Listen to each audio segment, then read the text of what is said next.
하나님 아버지, 폭염과 원치 않는 전염병으로 지친 몸과 마음을 지켜주셔서 주님 전에 나와 예배드릴 수 있는 은혜 주심을 감사드립니다.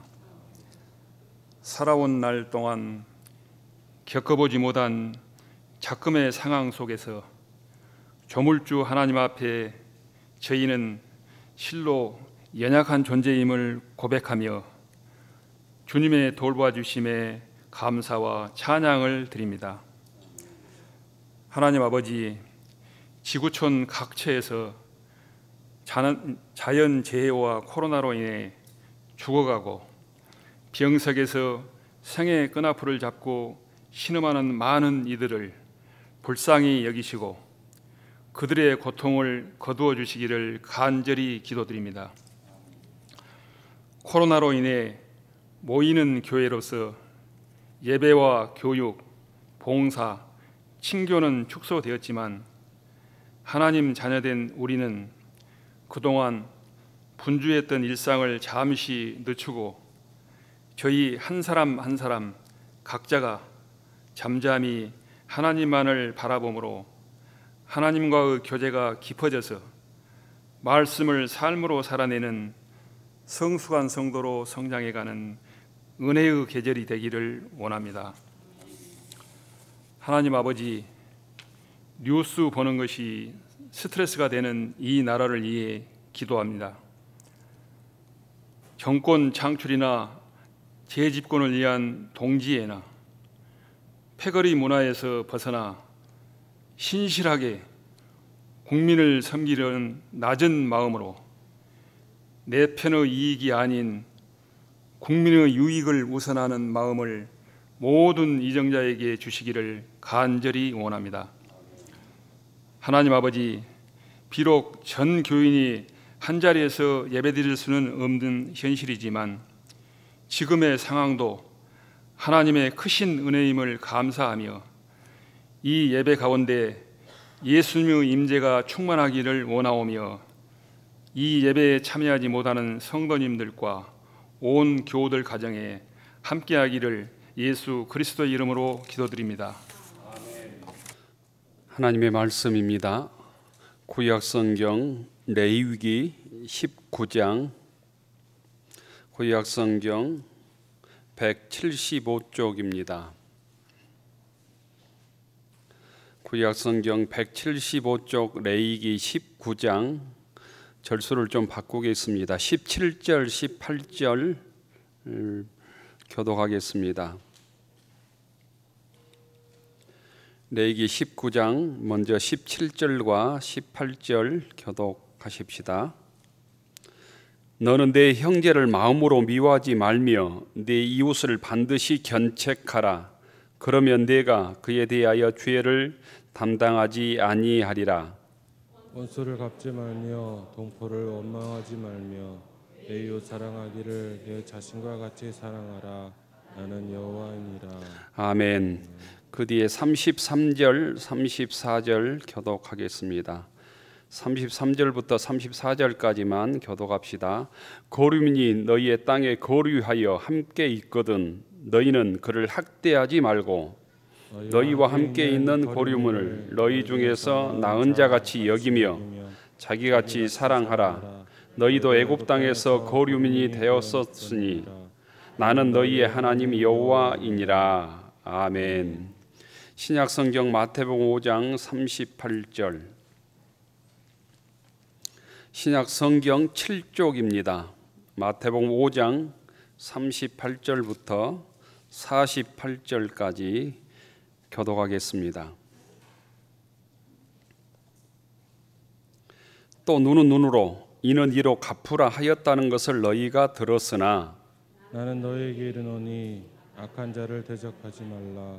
누구든지 내 오른편 뺨을 치거든 왼편도 돌려대며 또 너를 고발하여 속옷을 가지고자 하는 자에게 겉옷까지도 가지게 하며 또 누구든지 너로 억지로 오리를 가게 하거든 그 사람과 심리를 동행하고 내게 구하는 자에게 주며 내게 꾸고자 하는 자에게 거절하지 말라. 또 내 이웃을 사랑하고 내 원수를 미워하라. 하였다는 것을 너희가 들었으나 나는 너희에게 이르노니 너희 원수를 사랑하며 너희를 박해하는 자를 위하여 기도하라. 이같이 한즉 하늘에 계신 너희 아버지의 아들이 되리니 이는 하나님이 그 해를 악인과 선인에게 비추시며 비를 의로운 자와 불의한 자에게 내려주심이니라. 너희가 너희를 사랑하는 자를 사랑하면 무슨 상이 있으리요? 세리도 이같이 아니하느냐? 또 너희가 너희 형제에게만 무난하면 남보다 더하는 것이 무엇이냐? 이방인들도 이같이 아니하느냐? 그러므로 하늘에 계신 너희 아버지의 온전하신 것 같이 너희도 온전하라. 아멘. 7월 마지막 주일 이 무더위에 교회에 나오신 믿음의 교우들을 주의 이름으로 축복합니다. 옆 사람 인사하십시다. 반갑습니다. 잘 나오셨습니다. 주님의 평화가 여러분에게 표와 함께 하십시다. 복음과 함께 고난을 받으라. 복음과 함께 고난을 받으라. 가정에서 영상 예배에 참여하는 교우들에게도 하나님의 은혜가 함께하기를 기원합니다. 한 주간 동안 무더웠습니다. 더위가 예전보다 조금 빨리 시작되었는데 길게는 한 달 동안 지난 날씨보다 더 무더울 것 같습니다. 무더위에 건강 잘 지킬 수 있기를 바랍니다. 저 같은 중년 남자가 병원에 가서 의사와 상담을 했습니다. 그 남자가 의사에게 요즘 주차를 어디다 해놓은지도 잘 깜빡깜빡 잘 잊고 주차 키도 잘 잊어버립니다. 스마트폰도 하루에 몇 번씩 놔두고 찾게 됩니다. 또 예전에 어제 있었던 일도 잊어버립니다. 언제 교회 간지도 기억이 안 납니다. 이랬답니다. 환자 얘기를 듣고 있던 의사 선생님이 먼저 진료비부터 계산한 후에 말씀하시죠. 이랬답니다. 이런 경험이 있다면 어떻게 하는 게 좋을까요? 여러분들에게 이런 경험이 있다면 언제가 주일이었더라, 언제가 교회 갔더라 하면 더욱더 예수님 잘 믿을 수 있기를 바랍니다. 우리 육의 한계를 경험하고 있는 것이죠. 육의 한계를 경험한다고 하는 것은 내가 주님 앞에 가까이 가야 될 날이 가까워오고 있다. 내가 주님 앞에 가야 될 날이 점점 가까워오고 있다. 이것들을 주님께서 사인으로 보내주신 것이 아닐까 생각합니다. 이 땅에 사는 날 동안 우리가 건강 잘 지키는 것이 곧 우리의 책임이기도 하고 또 건강한 것이 축복이기도 하지만 정신의 약함, 육체의 약함을 깨달을 때 더 주의 몸된 제단을 가까이 하고 예배를 가까이 할 수 있기를 바랍니다. 이렇게 약한 경험들을 우리가 무더위 속에 또 연세가 드시면 우리의 어떤 기억력을 통해서 또 우리 하고 싶은 일들을 내 육의 한계를 통해서 하지 못하는 일을 통해서 많이 깨닫게 됩니다. 부족하기 짝이 없는 우리들을 향해서 오늘 예수님께서는 이렇게 말씀하십니다. 하늘에 계신 아버지의 온전하심처럼 너희들도 온전해라. 또는 어떤 성경은 완전해라 라고 번역을 하고 있습니다. 하늘에 계신 아버지의 완전하심처럼 너희들도 완전해라. 하늘에 계신 아버지의 온전하심처럼 너희도 온전해라. 이렇게 말씀하고 있습니다. 그런데 이 말씀을 우리들에게 지금 하고 계시지만 예수님께서 직접 했던 당사자들이 있었습니다. 그때 곧 많은 무리들이 있었고 제자들이 이 말을 들었을 것입니다. 그런데 그 당시에는 삼시세끼도 먹을 수 있는 사람이 극히 일부였던 시대였습니다. 하루 세 끼를 먹는다고 하는 게 대부분의 사람은 불가능했습니다. 옷 두 벌 가진 자도 많지 않았습니다. 이런 사람들에게 새끼도 먹지 못해서 옷 두 벌이 없어서 한데 잠을 자는 사람들에게 하나님의 온전하심처럼 너희들도 온전하라, 이런 말씀을 하고 있다는 것입니다. 이 말씀은 아주 레디컬하고 급진적이고 근본적인 말씀을 하시는 것이죠. 오늘 우리가 들어도 참 부담되고 지키기 힘들고 이건 예수님께 한 말이지 우리는 불가능해, 이렇게 쉽게 생각할 수 있는 이 말씀을 우리와 비교해서 정말 비교할 수 없을 정도로 힘든 무리들에게, 사람들에게 하셨다고 하는 사실입니다. 겨우 여러분, 하나님 나라의 백성으로 살아가기 위해서는 자신의 욕심을 채우는 삶이 아니라 자신의 욕심을 내려놓는 삶이고 자신을 희생하는 삶임을 우리가 기억할 수 있기를 바랍니다. 자신들의 욕망을 채우려는 사람들이 가득한 세상에서, 또한 털끝만큼도 남을 위해서 손해보지 않으려는 세상에서 오늘 예수님의 말씀은 우리에게 참 부담되는 이상적인 말씀으로 다가옵니다. 그런데 왜 오늘 예수님께서는 오늘 우리 무진교회 교우들에게 이런 말씀을 하시는 걸까요?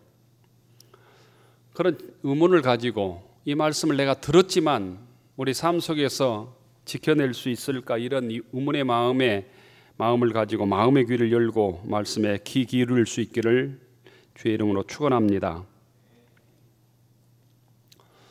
마스크도 쓰고 눈도 감고 소리도 안 내고 그러면 제가 자는지 말씀을 듣고 있는지 전혀 몰라서 막 혼자 큰 소리 치다 말다가 한 소리 또 하고 막 그래요. 그러니 여러분들이 눈을 부릅뜨고 제 말씀에 반응을 해 주셔야 됩니다. 예수님께서는 제자들에게 이렇게 얘기합니다. 눈은 눈으로 이는 이로 갚으라 하는 것을 너희가 들었지만 나는 이렇게 말한다, 이렇게 얘기합니다. 눈은 눈으로 갚는 것, 이는 이로 갚은 것을 그때 용어로는 동해보복법이라고 합니다. 동해보복법, 같이 갚는다는, 똑같은 강도로 갚아준다라는 거예요. 이 법은 주전 18세기에 함무라비 법전에도 그것이 정확하게 나옵니다. 동해보복법은 구약의 율법에 3번 정확히 나와요. 출애굽기 21장에, 레위기 24장에, 신명기 19장에.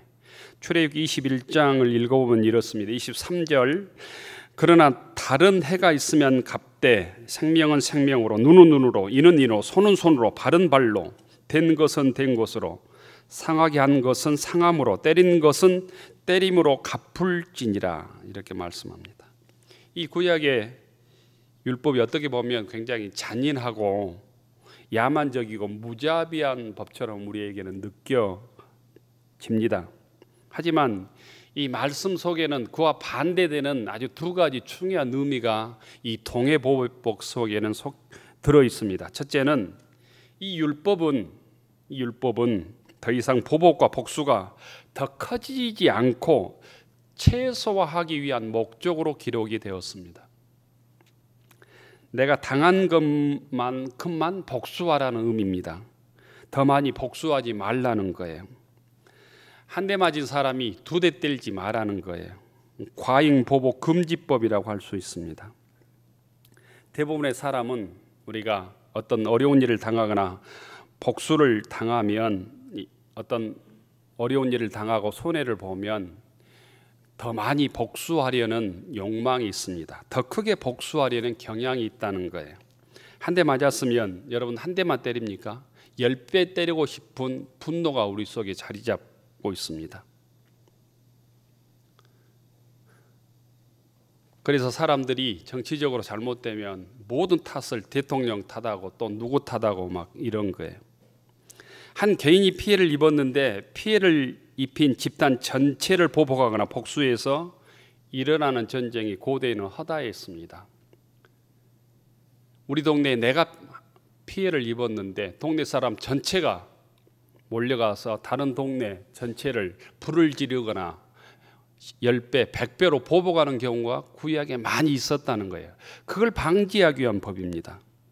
고대에는 한 사람의 피해가 시족 싸움, 부족 싸움, 또 국가 간의 싸움으로 발전하는 경우가 많아서 그것을 방지하기 위한 목적이 이 통해보복법의 목적이다라는 거예요. 두 번째는 이 말씀은 재판의 공의와 재판의 기준을 세우기 위한 법이었습니다. 이걸 법정주의라고 합니다. 눈은 눈으로, 이는 이로 갚으라는 이 법칙은 개인들에게 주어진 법이 원래는 아닙니다. 재판관에게 주어진 법이에요. 이 법에 따라서 한 대 맞았다고 그 때린 사람을 한 대 칠 수 있는 것이 아니었다는 거예요.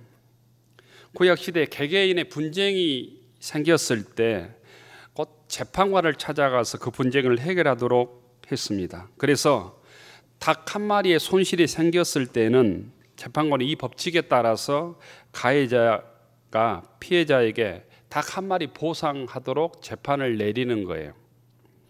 힘없는 사람이 닭 한 마리 빼앗겼다고 하소연할 곳이 없이 그대로 손해보는 것을 방지하기 위한 법이었고, 또 닭 한 마리 손실이 생겼는데 힘 있는 자가 찾아와서 닭 대신 소를 빼앗아가는 일이 있어서도 안 된다는 것을 막기 위한 법이었습니다. 이것이 하나님께서 율법을 주신 하나님의 의도입니다. 선하고 의로운 법입니다.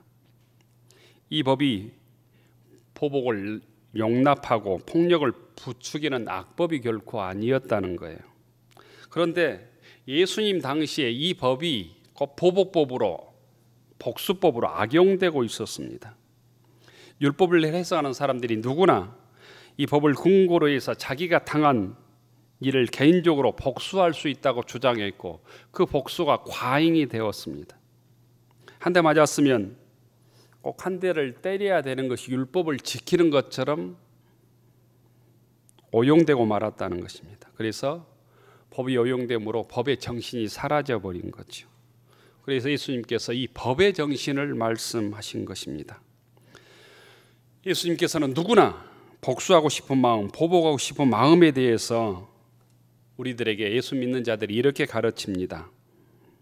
예수님께서는 구약의 이 동해보복법, 눈은 눈으로, 이는 이로, 이 법의 대조에서 반대로 보복하지 말라고 가르칩니다.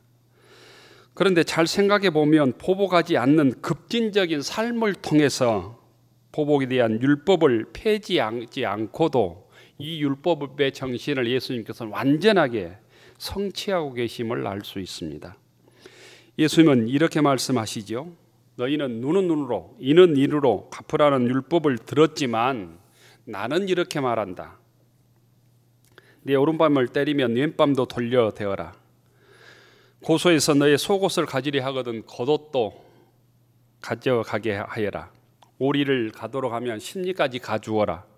무엇을 구하면 주고 내게 꾸려는 사람에게 거절하지 말아라. 예수님의 말씀은 악한 자들에게 보복하지 말라는 거예요. 악한 자들에게 복수하려는 마음을 갖지 말라는 거예요. 예수님의 가르침은 악을 악으로 갚지 말라는 거예요. 로마서 12장 21절에 보면 이런 말씀이 있습니다. 악에게 지지 말고 선으로 악을 이기라. 곧 예수님께서는 악을 악으로 갚지 말고 곧 하나님의 사랑으로 악을 이기라는 거예요. 함께 따라서 합니다. 악에게 지지 말고 선으로 악을 이기라. 다시 한번 합니다. 악에게 지지 말고 선으로 악을 이기라. 예수님께서는 오른뺨을 때린 자에게 왼편 뺨도 돌려대라고 얘기합니다. 이게 뺨을 맞는다고 하는 것은 상대방의 인권을 유린하는 행위죠. 인간의 존엄성을 파기하는 행위입니다. 특별히 상대방의 오른편 뺨을 때린다고 하는 것은 우리가 대부분 오른손을 쓰게 되므로 결국 상대방의 오른손으로 상대방의 오른뺨을 때릴 수가 없게 되어 있습니다. 한번 해보세요. 집에 가서 부부들끼리 오른손으로 상대방의 오른뺨을 때릴 수 있는지. 때리려면 등으로 때려야 합니다. 등으로. 유대 랍비들에게 유대 사회에서 등으로 상대방의 얼굴을 때리는 것은 2배의 모욕감을 주는 행위였습니다. 2배의 수치감과 모욕감을 주는 행위였습니다. 곧 이런 대접을 받고도 보복하지 않는 것은 수치와 모욕을 견디는 것을 의미합니다. 오른밤을 때린 자에게 왼편도 돌려대라는 것은 곧 복수할 수 있지만 그 복수를 위해서 악을 사용하지 말고 선을 사용하라는 의미예요. 그리고 복수는 너희들의 영역이 아니다. 우리가 할 수 있는, 신앙인이 할 수 있는 권리가 아니다라는 거예요. 그 권리는 하나님께 있습니다. 온수 갚는 것이 내게 있으니 내가 갚으리라. 하나님의 진노하심에 맡기라고 로마서 12장 19절에 말씀하고 있습니다. 상대방의 뺨을 때리고 싶을지라도 하나님의 진노하심에 맡기는 믿음의 교우들이 되기를 바랍니다. 재판의 결과로 속옷을 가정하면 겉옷까지 주라고 얘기합니다. 속옷은 그 당시의 말로 키톤이라고 그랬는데 사람들의 가장 은밀한 소유품이죠. 내밀한 소유품인데 겉옷은 일상생활에 필요한 필수품입니다. 그런데 대부분의 사람들이 겉옷을 한 벌밖에 가지고 있지 않았습니다. 그래서 평소에는 겉옷을 입고 생활하다가 밤에는 그것을 이불로 사용을 했습니다. 그래서 구약 율법에 보면 겉옷을 가져간 자는 반드시 해가 지기 전에 돌려주어라. 왜냐하면 그 겉옷이 이불이 되기 때문에 추위를 그 겉옷으로 막고 잠을 잤기 때문입니다. 그래서 고소하는 사람은 겉옷을 합법적으로 가져갈 수가 없었습니다. 그래서 속옷을 요구했던 것입니다. 예수님께서는 자신의 가장 은밀한 것까지 요구하는 사람에게도 선으로 대하라는 거예요. 예수님의 가르침은 겉옷뿐 아니라 속옷까지 죽고 가장 수치스러운 순간에도 저항하지 말라, 보복하지 말라라고 얘기하고 있는 것입니다. 주님께서 온갖 수치를 참으며 우리를 사랑해 주시고 그 사랑으로 구원해 주신 주님의 사랑이 너희들에게 있다고 말씀하고 있는 거예요. 억지로 오리를 가고자 하는 사람의 심리를 가져오라 얘기합니다. 이건 로마 군인들이 지배하고 있던 사회상을 반영하고 있습니다. 로마 군인들은 사람들을 강제로 끌어다가 짐들을 운반하게 했습니다. 등짐을 지거나 배낭에 등짐을 져서 운반하게 되었는데 로마 법에 의하면, 로마 군법에 의하면 한 사람에게 등짐을 지어서 운반하게 하는 거리가 정해져 있었는데 이게 오리입니다. 오리 1마일. 오리 이상 등짐을 지고 더 운반하게 하면 군법을 어기는 것이 되는 것이 임금 착취가 되는, 인권 유린이 되는 것입니다. 주로 로마군의 백부장이 이 법을 집행했다고 그럽니다. 예수님께서는 이 말씀을 이용해서 곧 오리를 가고자 하는 로마 군인들의 그 등짐을 지고 심리까지 가져와라 이러면서 사회학적으로는 그 군법이 부당함을 폭로하고 그 군인들의 폭력성과 임금 착취, 인권 유리를 폭로하라 이렇게 하는 해석도 있습니다. 근데 그것보다는 그 로마 군인들의 그 착취에 곧 끝까지 순종하라. 그걸 통해서 곧 신앙인의 능력을 드러내라 이런 의미로도 해석할 수 있겠습니다. 예수님께서는 온수가 어떻게 행동하더라도 보복하지 말고 손으로 대하라, 손으로 악을 이기라고 우리에게 알려줍니다. 주님께서 친히 그 모습을 우리에게 보여주셨죠. 세상의 관점에서 보면 예수님의 말씀대로 사는 것이 아주 바보처럼 사는 것 같지만 그렇게 사는 것이 하나님의 권위를 인정하고 하나님께 복종하는 신앙인의 모습이다라는, 그렇게 사는 것이 하나님의 능력, 하나님께서 갚아주시고 하나님께서 잘못된 부분들을 해결해 주실 것이라는 믿음이 있는 자만이 그렇게 살 수 있다는 거예요. 원수 갚는 것은 하나님의 일이고 악으로, 손으로 악을 이기는 것이 신앙인의 능력이다라고 말하고 있는 것입니다. 이런 삶이 우리에게 불가능해 보이지만 우리 기독교인에게는 순종해야 되는 신앙의 목표가 되기를 바랍니다. 주의 말씀에 순종하고 따를 때 주님께서는 이 말씀을 지킬 수 있는 능력, 권능을 우리에게 주실 줄로 믿습니다. 한 사람도 아멘 하는 분이 없어가지고 이게 괜한 설교를 하고 있는가 모르겠습니다만은 저도 그렇습니다. 저도 불평하면서 이 설교를 지금 하고 있습니다. 하나님의 법 가운데 어떤 가는 법이 하나님 사랑, 이웃 사랑 우리가 그렇게 잘 알고 있습니다. 마가복음 12장에 보면 율법사가 물었을 때 예수님께서 정확하게 대답해 줍니다. 내 마음을 다하고 목숨을 다하고 뜻을 다하고 힘을 다하여 주 너희 하나님을 사랑하라 하신 것이요 둘째는 이것이니 내 이웃을 내 자신과 같이 사랑하라 하신 것이라. 이보다 더 큰 계명이 없느니라. 율법의 가장 큰 목적은 하나님 사랑과 이웃 사랑으로 요약할 수 있다고 주님께서 친히 대답해 주십니다. 그런데 이 두 가지 사랑은 구별은 되지만 실제적으로는 분리되지 않습니다. 이것이 동면의 양면과 같은 것이죠. 태양에서 빛과 열을 나누어 생각할 수 있지만 실제로 태양의 빛과 열을 분리할 수는 없는 것 같은 것입니다. 하나님을 사랑한다고 하는 것은 이웃 사랑하는 것과는 분리되지 않는다는 거예요. 이웃을 사랑하는 자만이 하나님을 사랑하고 하나님을 사랑하면 이웃을 사랑할 수밖에 없다는 것입니다. 그런데 이것이 어렵고 힘든 일입니다. 어떻게 가능한가? 원수가 아닌 우리의 가족들도 때로는 미움이 생기고 때로는 갈등하고 우리의 자녀들도 우리가 섬기는 부모님도 사랑하기 쉽지 않은데 또한 우리가 함께 신앙생활하는 우리 믿음의 교우들도 아끼고 사랑하는 일이 결코 쉽지 않는데 주님께서는 우리들에게 원수까지도 사랑하시기를 우리에게 요구하신다라는 거예요. 44절에 보면 하나님의 법을 완성하기 위해서 너희 원수를 사랑하며 너희를 박해하는 자를 위하여 기도하라 이렇게 말씀하십니다. 이웃을 사랑하는 것을 넘어서 하나님을 사랑하는 것을 넘어서 원수까지 사랑하라. 너희를 박해하고 핍박하는 자를 위해서 기도하라고 말씀하십니다. 우리 기독교인들에게 모두 성인 군자가 되라는 요구처럼 느껴집니다. 그런데 중요한 한 가지 방법을 우리에게 알려줍니다. 44절 마지막 보면 너희를 박해하는 자를 위하여 기도하라 이런 말씀이 있어요. 기도하라.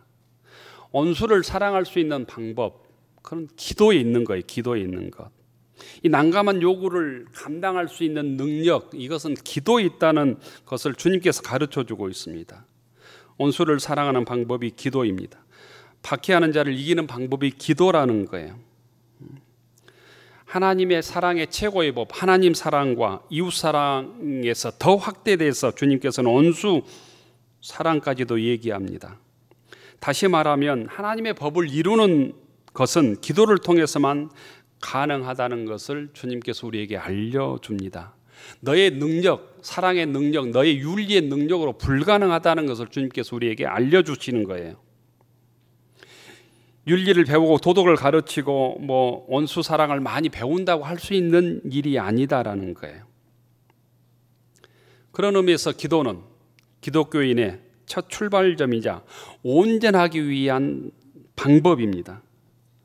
그래서 하나님께서는 우리가 온전해지기를 원합니다. 이를 위해 우리가 기도의 자리를 마련해야 합니다. 내가 하나님처럼 온전해지기 위해, 원수까지 사랑할 수 있기 위해, 이 말씀이 불가능하다고 불평으로 끝낼 것이 아니라 불평하기 전에 먼저 기도하는 믿음의 교우들이 되기를 축원합니다. 사람은 어쩔 수 없이 한계가 분명합니다. 보통 나에게 잘해주는 사람을 우리는 사랑하게 되어 있습니다.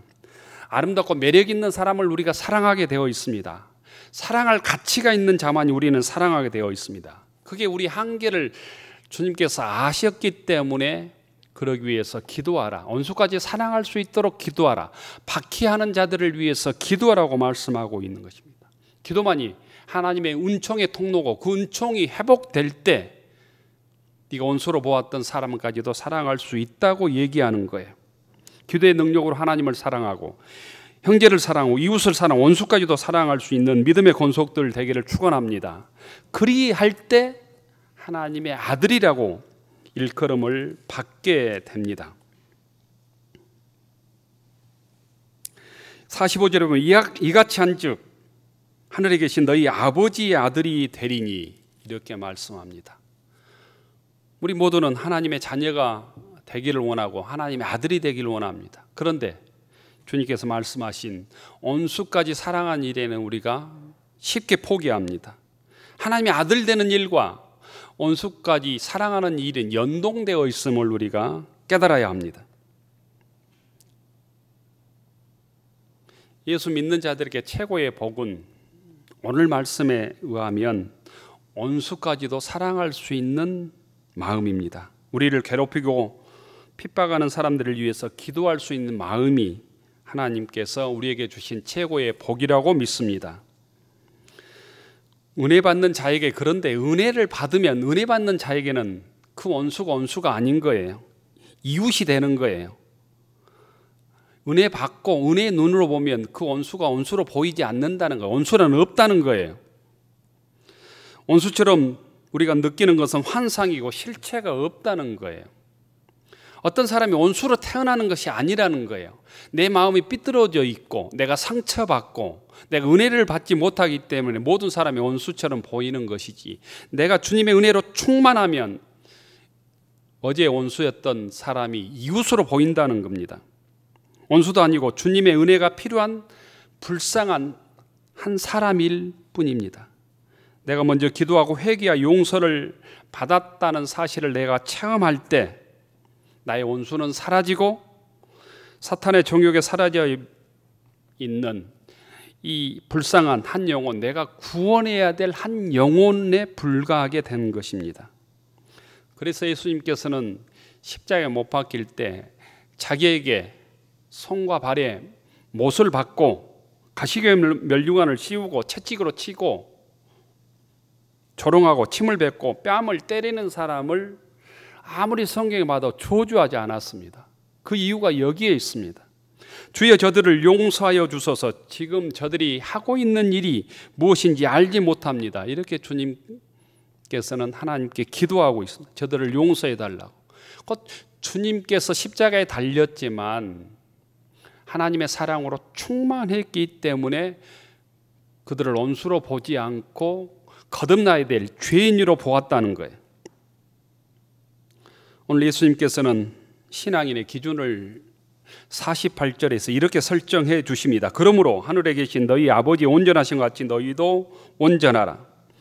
이것이 우리 기독교인의 표준이 되고 삶의 목표가 될 수 있기를 바랍니다. 그런 의미에서 여기까지 온전해지기 위해서 우리의 신앙이 매일 자라야 돼요. 성장해야 돼요. 성숙해져야 돼요. 완전하고 온전하라는 말은 곧 원수를 사랑하라는 것이고 박해하는 자를 위해서 기도할 수 있는 경지에까지 이르라는 것입니다. 이를 위해서 우리에게 성령의 임재가 필요하고 하나님의 은총이 필요하죠. 그를 위해서 기도하라는 것입니다.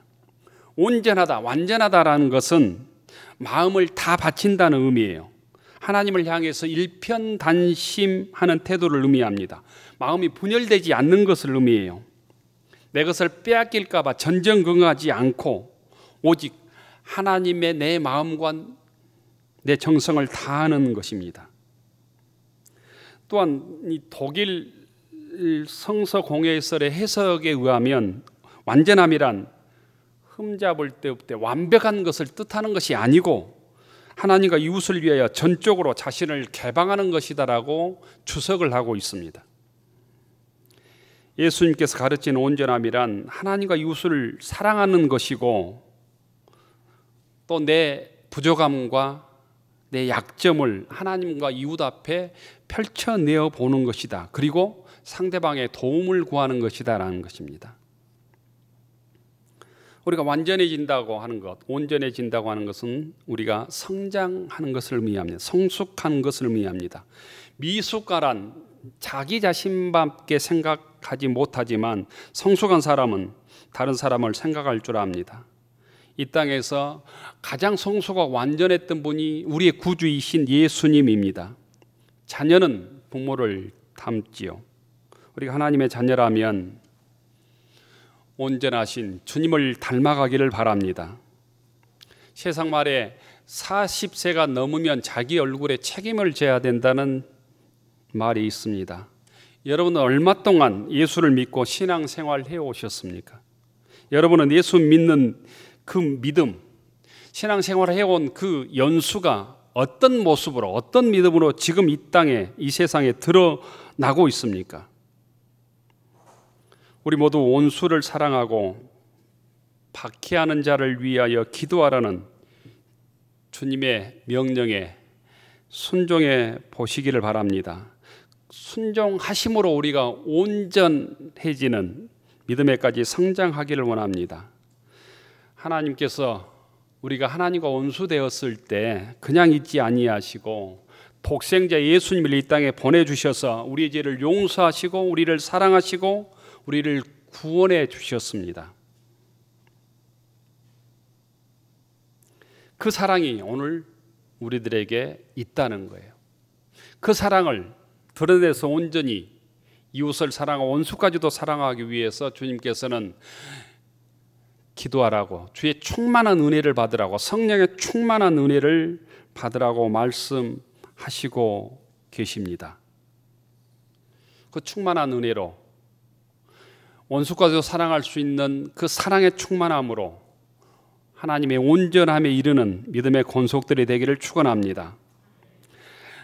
우리가 하나님의 온전하심에 이르라는 주님의 말씀을 내 삶의 목표로, 내 신앙의 목표로 부여잡고 형제까지도 사랑하고 하나님도 사랑하고 예전에 원수까지도 원수였던 사람을 내 충만한 은혜로, 내가 기도하고 충만한 하나님의 성령의 능력으로 원수를 원수로 보지 않고 원수를 원수로 대하지 않고 내 형제를 대할 수 있는 믿음을 주십시오. 이렇게 기도하는, 그래 온전해지는 무지개 교우들이 되기를 축원합니다. 기도 올리겠습니다.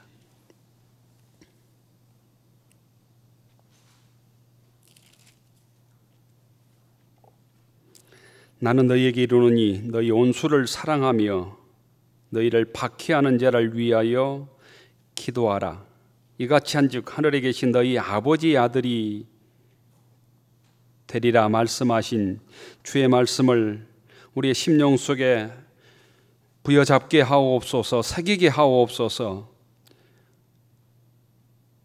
그 주님의 말씀에 순종할 때 능력이 부족하고 약하기 때문에 기도하게 하옵소서. 주의 은총을 구하게 하옵소서. 주의 능력을 사모하게 하옵소서.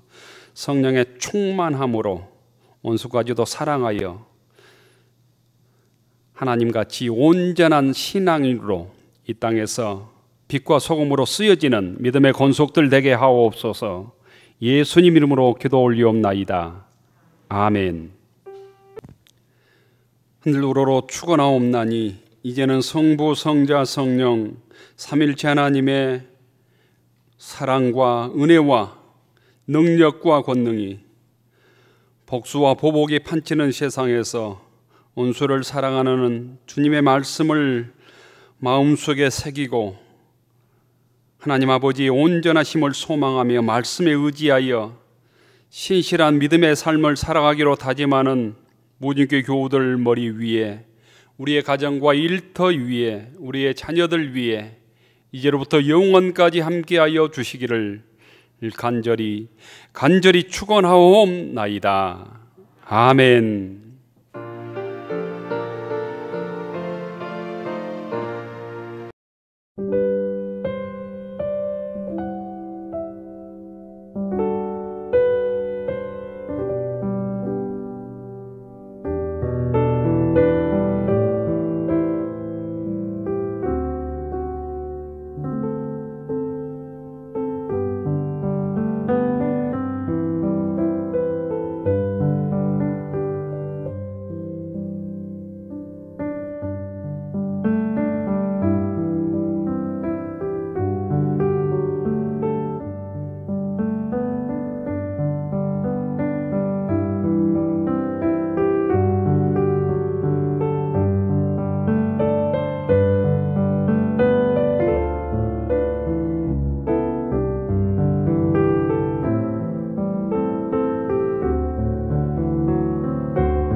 아멘.